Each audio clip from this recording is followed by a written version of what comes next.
Hello everyone, myself Arpita Shukla and you are watching Crux of Law Academy. देखिए, हमने अपने channel में पहले ही हम अपने पंजाब कोर्ट एक्ट और हरियाणा के लोकल एक्ट्स को पढ़ चुके हैं और आज से हम नई सीरीज स्टार्ट कर रहे हैं जो बात करता है रजिस्ट्रेशन एक्ट 1908 की।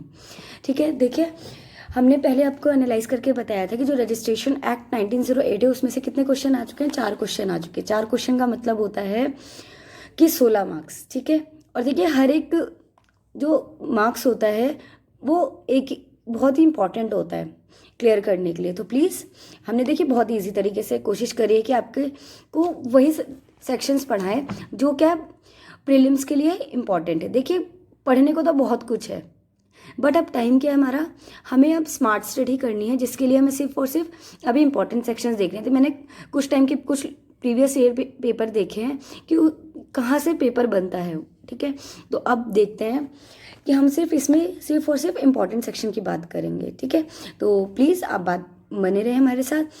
अब बात करते हैं रजिस्ट्रेशन एक्ट 1908। जो रजिस्ट्रेशन एक्ट 1908 है वो इन्फोर्स में आया 18 दिसंबर 1908 में। ठीक है, कब आया इन्फोर्स में? इसका इन्फोर्समेंट कब हुआ? 18 दिसंबर 1908 में। ठीक है, और जो इसका मेन पर्पस क्या है, देखिए रजिस्ट्रेशन एक्ट 1908 के आने से पहले क्या था कि बहुत सारे लॉ थे, बहुत सारे क्या थे, छोटे छोटे एक्ट थे जो किसी डॉक्यूमेंट्स को क्या करते हैं, रजिस्टर्ड करते थे। ठीक है, अब छोटे छोटे एक्ट को पढ़ना, कभी किसी एक्ट में कभी किस एक्ट में, ठीक है, तो उस चीज़ को क्या कर दिया यहाँ पे, उस इनैक्टमेंट्स वो जो सारे को थे उसको इनैक्ट करके कंसोलिडेट कर दिया है।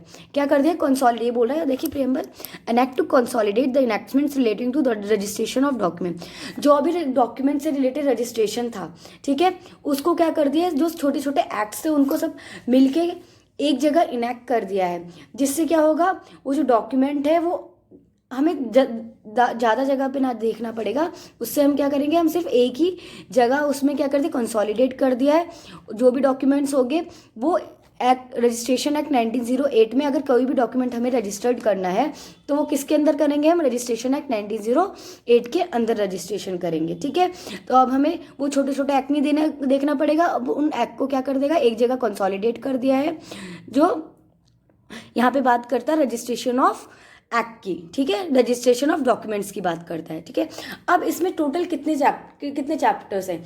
इसमें टोटल पार्ट हैं 15th पार्ट है। कितने पार्ट्स हैं? 15 पार्ट्स हैं। और अब हम आज स्टार्ट करेंगे पार्ट फर्स्ट जो बात करता है प्रिलिमिनरी की। ठीक है, प्रिलिमिनरी की बात करता है। लेकिन देखिए मैं आपको उससे पहले बता दूं, देखिए यहाँ पे जो प्रियम्बल था उसमें क्या करा गया है, वहाँ पे कंसोलिडेशन की बात करी गई है। वहाँ पे ना ही डिफाइन किया गया है ना ही वर्ड अमेंड है। तो अगर देखिए कंफ्यूजन में बात करता है प्रिलिमिनरी की और उसका सेक्शन 1 बात करता है short title, extend and commencement. ये जो एक्ट है उसको कहा जाएगा रजिस्ट्रेशन एक्ट 1908। लेकिन देखिए एक एक्ट 45 ऑफ 1969 से पहले क्या कहा गया था, यहाँ पे वर्ड था द इंडियन रजिस्ट्रेशन एक्ट 1908। क्या था? Indian registration act 1908। But act 45 of 1969 के बाद क्या करा गया, जो वर्ड इंडियन था इंडियन वर्ड को क्या कर दिया गया, हटा दिया गया। तो अब खाली क्या हो गया, इसको रजिस्ट्रेशन एक्ट 1908 कहा गया है। अब सब सेक्शन 2 क्या कहता है? सब सेक्शन 2 कहता है ये जो एक्ट है एप्लीकेबल होगा होल इंडिया में। कहाँ होगा? पहले देखिए एक्सेप्ट था state of Jammu and Kashmir में, एप्लीकेबल नहीं था। बट अब क्या है, 370 आर्टिकल 370 जब से हटा है तब से जो एक्ट है एप्लीकेबल है। कहाँ? होल ऑफ इंडिया, पूरी इंडिया में एप्लीकेबल है। लेकिन इसमें प्रोविजो दिया गया है जो हमारा स्टेट है, स्टेट क्या कर सकता है, स्टेट के पास डिस्क्रिशनरी पावर है कि वो इस एक्ट को क्या कर सकता है, किसी भी जो स्टेट के किसी भी डिस्ट्रिक्ट में अप्लाई होने से, ऑपरेशन में आने से रोक सकता है। ठीक है, इसमें क्या कहा गया, जो स्टेट है उसके पास क्या है, स्टेट गवर्नमेंट के क्या कर सकता है, किसी भी डिस्ट्रिक्ट को एक्सक्लूड कर सकता है, किसी भी कंट्री के ट्रैक्ट को एक्सक्लूड कर सकता है ऑपरेशन में लाने में, रजिस्ट्रेशन ऑफ एक्ट के ऑपरेशन में लाने में। अब क्या फोर्स में आया, ये कब फोर्स में हमने बात करी थी एक्ट में, इसमें कि इन फोर्स कब हुआ था, 18 दिसंबर 1908 में। लेकिन फोर्स में कब आया था, 1st डे ऑफ जनवरी 1908 को आया था। सॉरी, इनैक्टमेंट डेट क्या थी, 18 दिसंबर 1908 थी। लेकिन इनफोर्स कब हुआ था, देखिए मैंने पहले गलत बोल दिया, इनैक्टमेंट डेट थी 18 दिसंबर 1908 की। बट फिर क्या हो, लेकिन इनफोर्स कब हुआ था, या इनफोर्स हुआ था, फोर्स में आया था 1 जनवरी 1909 में। ठीक है, हमने क्या देखा, हमने शॉर्ट टाइटल एंड एक्सटेंड देखा। फर्स्ट में क्या कहता, जो इंडियन रजिस्ट्रेशन एक्ट था 1969 से पहले, बट फिर उसको क्या कर दिया गया, इंडियन वर्ड को हटा दिया गया। और दूसरा क्या बात करी गई है 2 में कि जो ये जो एक्ट है एप्लीकेबल है पूरी इंडिया में, बट जो स्टेट गवर्नमेंट है वो क्या कर सकती है, किसी भी डिस्ट्रिक्ट को एक्सक्लूड कर सकती है ऑपरेशन, यहाँ पे इस एक्ट को ऑपरेशन में लाने के लिए। ठीक है, फ्रॉम इट्स ऑपरेशन, ये बोला ना, from the state government exclude any district और tract of country from its operation. अब ये फोर्स में कब आया था, 1 जनवरी 1909 में आया था। देखिए, और अब बात करेंगे हम डेफिनेशन क्लॉज की, जो सेक्शन 2 में, देखिए हर एक सब्जेक्ट का जो डेफिनेशन क्लॉज है बहुत ही इंपॉर्टेंट सेक्शन होता है, इसमें से क्वेश्चन आता ही आता है, 1 या 2 तो ज़रूर आते हैं, तो आप डेफिनेशन क्लॉज को ज़रूर पढ़िएगा, उसको बिल्कुल मिस मत करिएगा, बहुत इंपॉर्टेंट सेक्शन होता है डेफिनेशन क्लॉज। ठीक है, अब बात करते हैं फर्स्ट, जो बात करते हैं addition. Addition means the place of residence and the profession, trade, rank and title. Addition में क्या होगा, जो पर्सन को डिस्क्राइब किया गया तो वो कहाँ, प्लेस ऑफ रेजिडेंट, उसकी प्लेस ऑफ रेजिडेंट, प्रोफेशन उसका क्या है, उसकी रैंक क्या है, और उस पर्सन का टाइटल क्या है, और उस पर्सन का ट्रेड क्या है, वो हम प्रिस्क्राइब करेंगे, ये एडिशन में आता है। और अगर वो बंदा क्या है, इंडियन है, तो उसके फादर्स का नेम भी देखेंगे, क्या देखेंगे, फादर का नेम। और अगर वो पर्सन अब अगर अपनी माँ के नाम से जाना जाता है, या ना उसकी माँ का कोई बिजनेस है या कुछ भी है, तो उस केस में उसकी माँ का नाम प्रिस्क्राइब किया जाएगा। ठीक है, क्या बात करी हमने एडिशन में, उस पर्सन का place of residence, profession, trade, rank और टाइटल की बात करी गई है। और अगर वो पर्सन क्या है, इंडियन है, तो उसके फादर का नेम, और अगर वो पर्सन अपनी माँ के नाम से जाना चाहता है तो उसकी मम्मा का नेम। ठीक है, अब बात करते हैं 2 की। 2 के सबसेक्शन 2 बात करता है बुक की। किसकी बात करता है, बुक की। अब बुक में क्या क्या इंक्लूड होगा, बुक का मतलब होता है यहाँ पे, बुक इंक्लूड करता है कोई भी portion of a book, includes a portion of a book, मतलब किसी भी बुक का पोर्शन, और उस बुक की क्या है, नंबर ऑफ शीट्स जो एक आपस में क्या है, कनेक्ट है एक दूसरे से, और क्या करती हैं वो, क्या फॉर्म करती है, एक बुक को फॉर्म करती है या फिर किसी बुक के पोर्शन को फॉर्म करती है। ठीक है, सब हमने 2 का सबसेक्शन 2 देख लिया। अब बात करते हैं, देखिए subsection 3 is not so important, हम देखते हैं 4 की, जो बात करते हैं डिस्ट्रिक्ट कोर्ट। अब डिस्ट्रिक्ट कोर्ट्स में क्या करेगा, डिस्ट्रिक्ट कोर्ट्स में अगर क्वेश्चन यहाँ से क्वेश्चन आएगा, जो डिस्ट्रिक्ट कोर्ट है, क्या उसमें हाई कोर्ट इंक्लूडेड होगा, जी हाँ। सबसेक्शन 2 का सबसेक्शन 4 कहता है, district court includes high court in its ordinary original civil jurisdiction. अगर वो हाई कोर्ट अपने, इसमें क्या होगा, जो हाई कोर्ट होगा ऑर्डिनरी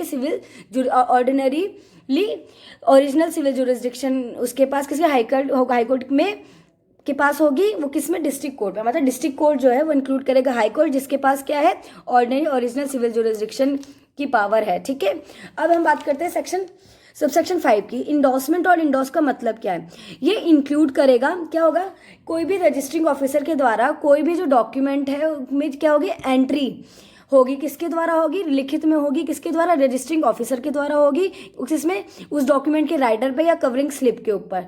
ठीक है, जो टेंडर किया गया रजिस्ट्रेशन के लिए इस एक्ट में। ठीक है, कोई भी डॉक्यूमेंट क्या कहेगा, जो टेंडर किया रजिस्ट्रेशन के लिए इस एक्ट में, उसकी कवरिंग स्लिप के ऊपर या उसकी राइडर के ऊपर क्या करी जाएगी, रजिस्टरिंग ऑफिसर के द्वारा राइटिंग में एक एंट्री अप्लाई होगी और इंक्लूड करेगा। ठीक है, अब बात करते हैं सेक्शन 2 के सबसेक्शन 6 की, जो बात करता है इमूवेबल प्रॉपर्टी की। किसकी बात करता है, इमूवेबल प्रॉपर्टी। अब देखिए हमने इमूवेबल प्रॉपर्टी अब कहाँ पढ़ा था, इमूवेबल प्रॉपर्टी हमने पढ़ा था अपना ट्रांसफर ऑफ प्रॉपर्टी एक्ट में, और कहाँ पढ़ा था, जनरल क्लॉज एक्ट में पढ़ा था। ट्रांसफर ऑफ प्रॉपर्टी एक्ट में बताया था कि इमूवेबल प्रॉपर्टी कौन सी नहीं होंगी, और जनरल क्लॉज एक्ट में हमने क्या बात करी थी, हमने पढ़ा था कि इमूवेबल प्रॉपर्टी कौन होंगी। अब देखते हैं रजिस्ट्रेशन एक्ट में इमूवेबल प्रॉपर्टी क्या बताएंगे। इमूवेबल प्रॉपर्टी कौन सी होंगी, लैंड्स होंगी, बिल्डिंग्स होंगी, हेरिडिटरी अलाउंसेज होंगे, राइट्स टू वेज होगा, लाइट्स होगा, फेरीज होगा, फिशरीज होगा, और कोई भी बेनिफिट्स जो किसी लैंड से अराइज होता है, कोई भी चीज़ जो अटैच्ड होती है अर्थ में, और जो permanent fastened to anything which is attached to the earth. But अब इसमें ये भी बताया कि इमूवेबल प्रॉपर्टी में क्या इंक्लूडेड नहीं होगा। बात करिए, स्टैंडिंग टिम्बर इंक्लूड नहीं होगा, ग्रोइंग क्रॉप्स इंक्लूड होगी, ना ही ग्रासेस इंक्लूड होंगी। ठीक है, हमने क्या देखा, इमूवेबल प्रॉपर्टी में क्या क्या इंक्लूड होगा, क्या क्या नहीं इंक्लूड होगा। क्वेश्चन बनता है कि इमूवेबल प्रॉपर्टी में इंक्लूडेड क्या क्या नहीं है। देखिए, स्टैंडिंग टिम्बर इंक्लूडेड नहीं है, ग्रोइंग क्रॉप्स इंक्लूडेड नहीं है, और ग्रास इंक्लूड नहीं है। ठीक है, अब बात करते हैं हम सेक्शन 7 की, जो क्या बात करता है, लीज की बात करता है। किसकी बात करता है, लीज की। हमने लीज और कहाँ पढ़ा था, लीज हमने ट्रांसफर ऑफ प्रॉपर्टी एक्ट में पढ़ा था। देखिए सेक्शन 2 का सबसेक्शन 6 इमूवेबल प्रॉपर्टी इंपॉर्टेंट है, और सेक्शन 2 का सबसेक्शन 7 लीज भी इंपॉर्टेंट है। अब लीज में क्या है, लीज में क्या क्या इंक्लूड होता है, लीज में इंक्लूड होता है कोई भी काउंटर पार्ट इंक्लूड होता है, कबूलियत इंक्लूड होता है, और कोई भी अंडरटेकिंग जो कल्टिवेट करने में हेल्प करती है या ऑक्यूपाई करने में हेल्प करती है, और कोई भी एग्रीमेंट किससे, लीज से रिलेटेड, वो किस में आएगा, लीज में इंक्लूड होगा। क्या क्या बात कर ली हमने लीज में हमने बात कर ली कोई भी उसकी काउंटर पार्ट की, काबूलियत की, किसकी बात है, काउंटर पार्ट और कबूलियत की, और अंडरटेकिंग जो हेल्प करती है मतलब कल्टीवेट करने में या ऑक्यूपाई करने में, और कोई भी एग्रीमेंट जो लीज से रिलेटेड है, ठीक है, वो किस में आएगा, लीज में इंक्लूड होगा।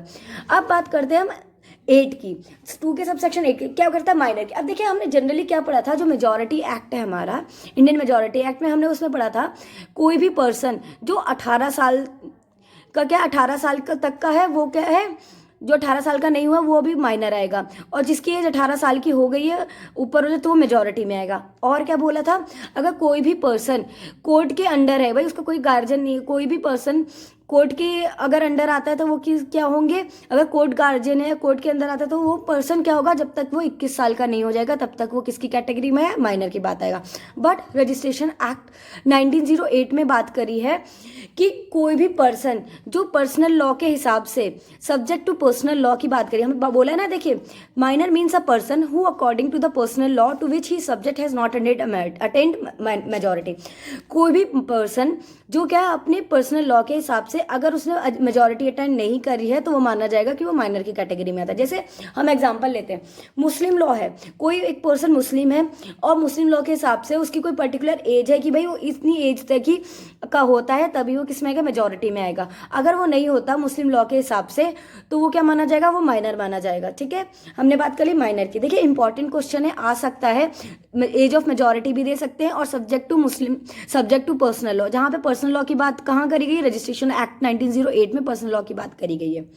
अब बात करते हैं सेक्शन 2 के सबसेक्शन 9 की, जो बात करता है मूवेबल प्रॉपर्टी। हमने पहले पढ़ी थी सेक्शन 2 के सबसेक्शन 6 में क्या पढ़ा था, जो बात करता है इमूवेबल प्रॉपर्टी की। किसकी बात करता है, इमूवेबल प्रॉपर्टी की। और सेक्शन 2 का सबसेक्शन 9 बात क्या करता है, मूवेबल प्रॉपर्टी की। देखिए मूवेबल प्रॉपर्टी हमने किस में पढ़ा था, हमने पढ़ा था ट्रांसफर ऑफ प्रॉपर्टी एक्ट में पढ़ा था कि मूवेबल प्रॉपर्टी क्या है। अब इसमें देखते हैं इसमें कहाँ क्या है। मूवेबल प्रॉपर्टी इंक्लूड करता है स्टैंडिंग टिम्बर को इंक्लूड करता है, ग्रोइंग क्रॉप्स को इंक्लूड करता है, और ग्रास को इंक्लूड करता है। और ये तीनों बातें क्या कही गई थी इमूवेबल प्रॉपर्टी में कि इंक्लूड नहीं होगी मूवेबल प्रॉपर्टी में। कौन कौन सी बात करी गई थी, लिखी गई थी वहाँ पे, स्टैंडिंग टिम्बर, ग्रोइंग क्रॉप्स और ग्रास, वो इमूवेबल प्रॉपर्टी में नहीं होंगी, इंक्लूड होंगी, बट किस में होंगी, मूवेबल प्रॉपर्टी में इंक्लूड होंगी। और कोई भी फ्रूट और कोई भी जूस जो ट्रीज में, मतलब कोई भी ट्री से में कोई अगर फ्रूट है तो वो किस में आएगा, मूवेबल प्रॉपर्टी में। और उस फ्रूट से कोई भी जूस आता है वो भी किसके अंदर इंक्लूड होगा, मूवेबल प्रॉपर्टी में। और property of every other description, कोई भी अदर डिस्क्रिप्शन की जो प्रॉपर्टी होगी वो भी किस में आएगी, मूवेबल प्रॉपर्टी में। एक्सेप्ट मतलब जो सिर्फ इमूवेबल प्रॉपर्टी की, जो इमूवेबल प्रॉपर्टी होंगी वो मूवेबल प्रॉपर्टी के अंदर इंक्लूडेड नहीं होंगी। अब बात करते हैं सेक्शन 2 के सबसेक्शन 10, जो बात करता है रिप्रेजेंटेटिव की। किसकी, रिप्रेजेंटेटिव। अब देखिए रिप्रेजेंटेटिव होता कौन है, रिप्रेजेंटेटिव वही पर्सन होता है जो किसी के बिहाफ पे कोई चीज़ देखता है, जिसे हम किसी के बदले पर क्या कर देते हैं, खड़े कर देते हैं। ठीक है, तो वो क्या होगा, रिप्रेजेंटेटिव होता है। अब बात करते हैं यहाँ पे क्या बात की गई है, यहाँ पे कहा गया है जो रिप्रेजेंटेटिव है वो इंक्लूड करेगा गार्जियन ऑफ अ माइनर। कोई भी माइनर है उसका जो गार्जियन होगा वो कौन होगा, वो यहाँ पे रिप्रेजेंटेटिव होगा, वो गार्जियन माइनर के बिहाफ पे क्या होगा, रिप्रेजेंटेटिव। और कोई भी कमेटी या legal curator of a lunatic और आइडियट। देखिए इडियट, ल्यूनेटिक और इडियट क्या कौन होते हैं भाई, जिनके जो अपने क्या कर सकते हैं, कोई डिसीजन नहीं ले सकते भाई, उनको प्रॉब्लम है, वो ना ही कोई चीज़ समझ सकते हैं या कुछ, तो उस केस में क्या होगा, जो उनका कमेटी होगी या कोई लीगल क्यूरेटर होगा वो कौन होंगे, ल्यूनेटिक और इडियट के रिप्रेजेंटेटिव होंगे। ठीक है, हमने क्या जाना, हमने रजिस्ट्रेशन एक्ट में क्या देखा, जो इनैक्टमेंट कब हुआ था, 18 दिसंबर 1908 में हुआ था। और क्या जाना था ये कंसोलिडेट करता है क्या, इनैक्टमेंट्स को, और जो क्या करता है रजिस्ट्रेशन ऑफ डॉक्यूमेंट्स की बात करेगा। ठीक है, और शॉर्ट टाइटल में हमने जाना था कि ये एप्लीकेबल होगा, पूरी इंडिया में एप्लीकेबल होगा, बट कब एप्लीकेबल नहीं होगा, ये जब सॉरी ये एप्लीकेबल होगा पूरी इंडिया में, लेकिन जो स्टेट होगा उसके पास क्या होता है वो इस ऑपरेशन में आने से किसको, डिस्ट्रिक्ट या कोई भी कंट्री के ट्रैक को, सेक्ट को वहाँ पे ऑपरेशन करने से रोकती है। अब हमने क्या देखा था, फोर्स में कब आता है, फोर्स में आता है जनवरी 1909 में आता है। हमने फिर जाना था डेफिनेशन क्लॉज। डेफिनेशन क्लॉज में क्या होता, 2A में बात करी थी एडिशन की। एडिशन में क्या क्या होता है, प्लेस ऑफ रेजिडेंस होता है, ट्रेड होता है, प्रोफेशन होता है, उस पर्सन का जो पर्सन के बारे में बताते हैं, और कौन हो सकता है, अगर वो इंडियन है तो उसके फादर का नाम, और अगर उसका वो अपनी माँ के नाम से जाना जाता है तो उसकी मम्मा का नाम, माँ का नाम। अब 2 में क्या कहा गया था, बुक की बात करी थी। बुक क्या होगी, कोई भी पोर्शन ऑफ बुक और कोई भी नंबर ऑफ शीट जो कनेक्टेड होंगे एक दूसरे का, और फॉर्म क्या करेंगी, बुक को करेंगे, किसी भी बुक के पोर्शन को फॉर्म करेंगी। 4 में क्या देखा था हमने, डिस्ट्रिक्ट की बात करी थी, और डिस्ट्रिक्ट में कौन कौन इंक्लूड था, हाई कोर्ट इंक्लूड था। जो बात क्या करता है, हाई कोर्ट क्या होगा, वो भी अपनी ओरिजिनल सिविल जुरिस्डिक्शन पे होंगे, ठीक है। और बात करी थी हमने इंडोर्समेंट की। इंडोर्समेंट क्या होता कोई भी एंट्री इंक्लूड करेगा जो रजिस्टरिंग ऑफिसर के द्वारा राइटिंग में है, किसमें, कोई भी जो डॉक्यूमेंट है वो क्या है, उसमें क्या कोई भी जो डॉक्यूमेंट है जो रजिस्ट्रेशन के लिए टेंडर किया गया है, उसमें क्या होगा, जो रजिस्टरिंग ऑफिसर है राइटिंग में क्या करेगा, एंट्री को राइटिंग में करेगा, किसके ऊपर, राइडर के ऊपर या उस डॉक्यूमेंट की कवरिंग स्लिप के ऊपर, ठीक है। इमूवेबल प्रॉपर्टी सेक्शन 2 सबसेक्शन 6 में बात करी थी। सेक्शन 2 का सबसेक्शन 7 इंपॉर्टेंट है, जो बात करता है लीज की। लीज में क्या क्या करा था, काउंटर पार्ट, काबूलियत और अंडरटेकिंग टू कल्टिवेट और occupy and an agreement to lease की बात करी थी। 8 में बताया था माइनर कौन होगा, सब्जेक्ट टू पर्सनल लॉ हो, मतलब कि अकॉर्डिंग टू पर्सनल लॉ, वो क्या होगा, माइनर होगा, अपने पर्सनल लॉ के हिसाब से ही माइनर माना जाएगा। मेजॉरिटी एक्ट के बारे में बात यहाँ पे नहीं करी गई। 9 बात करता है सेक्शन 2 का सबसेक्शन 9 मूवेबल प्रॉपर्टी की। क्या क्या इंक्लूड होगा, standing timber, growing crops, grass, fruits, juice और देखिए यहाँ पे जूस और फ्रूट्स की बात करी गई है, ट्रीज की, ठीक है। और क्या बात करी गई, रिप्रेजेंटेटिव की बात करी, कौन कौन रिप्रेजेंटेटिव को, माइनर का कौन होगा रिप्रेजेंटेटिव, गार्जियन होगा, और ल्यूनेटिक और इडियट का कौन होगा, कमेटी या लीगल क्यूरेटर होगा, ठीक है। अब हम अपनी नेक्स्ट वीडियो में क्या देखेंगे, हम बात करेंगे पार्ट 2 की, जो बहुत ही इंपॉर्टेंट है प्रीलिम्स के लिए भी और आगे भी, एक सिर्फ हरियाणा के लिए नहीं और भी स्टेट के लिए इंपॉर्टेंट है, ठीक है। उसमें क्या है, मोस्टली उसमें क्या क्या रजिस्टरिंग एस्टैब्लिश, मतलब जो रजिस्टरिंग ऑफिस जो रजिस्ट्रार है वो उनको अपॉइंट कौन करेगा, और रजिस्टरिंग ऑफिसर की जो वैकेंसीज अगर खाली हो जाती हैं तो उन्हें फुलफिल कौन करे, उन्हें उनकी वैकेंसीज को फिलअप कौन करेगा, ठीक है। वो हम देखेंगे हम पार्ट 2 में अपने। तो अगर हमारी वीडियो आपको पसंद आई हो तो please like and subscribe our channel. Thank you so much.